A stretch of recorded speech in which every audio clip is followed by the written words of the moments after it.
5 seconds to go.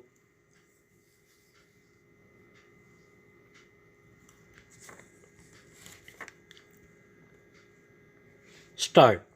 On Tuesday, they were heroes, but down the decades in India and in most other mineral rich parts of the world, they were held up as examples of what goes wrong when economic desperation forces people to seek livelihoods, risking their lives. Silkyara's 41 trapped workers were finally rescued by rat hole miners. Some rat hole miners interviewed by the media before they went in to complete the rescue effort were confident and downplayed fears of claustrophobia or the risk they themselves were undertaking to work through crevices in the debris. As amazed as the country is at the skill and bravery of the six rat hole miners, we must not glamorize the practice itself. Rat hole mining is banned by environment watchdog NGT for good reasons. Rat hole mining involves a small group of people digging a hole either vertically or at an incline to reach a mineral deposit. This unsafe form of mining used to be common in areas rich in resources but where communities are impoverished. The mining mafia typically employs rat hole miners. Meghalaya is often in the news for rat holes, but rat hole miners are active in Africa, South America, elsewhere in Asia, and even Australia. Minerals such as coltan, columbite, tantalum, which is used in the manufacture of our mobile phones, are mined illegally through rat holes in various African countries. Rat hole mined minerals are imported by global business majors. In India too, rat hole mining is most common in areas where minerals are found at a shallow depth. Across the northeast, rat hole mining of coal deposits is a huge problem. Locals dig a hole in the ground for a single person to go inside by crawling or walking bent over if the hole is at an incline. For holes dug straight down, the drop down is via a slither down a rope just as one would go down a well. Cross sections of these holes vary depending upon ground conditions from 1 meter by 1 meter to a maximum of 3 meters width and 2 meters height.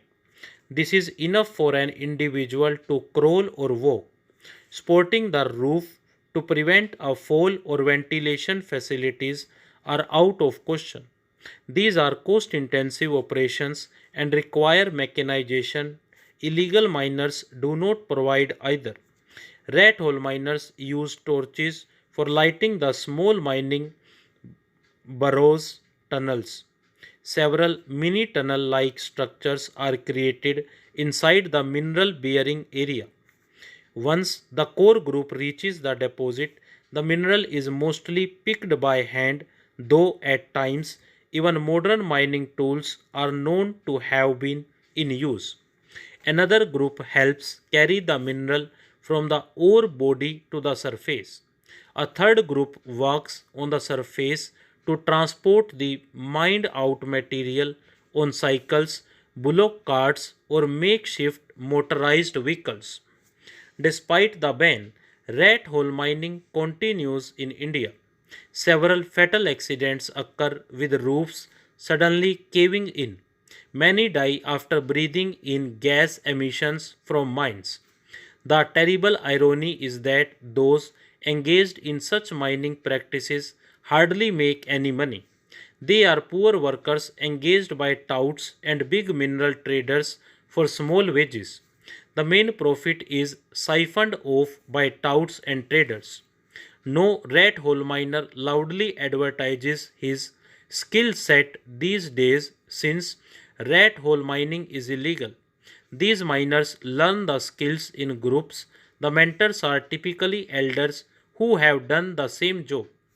There is certainly no standard operating procedure, just hands on training passed on from survivors to newcomers.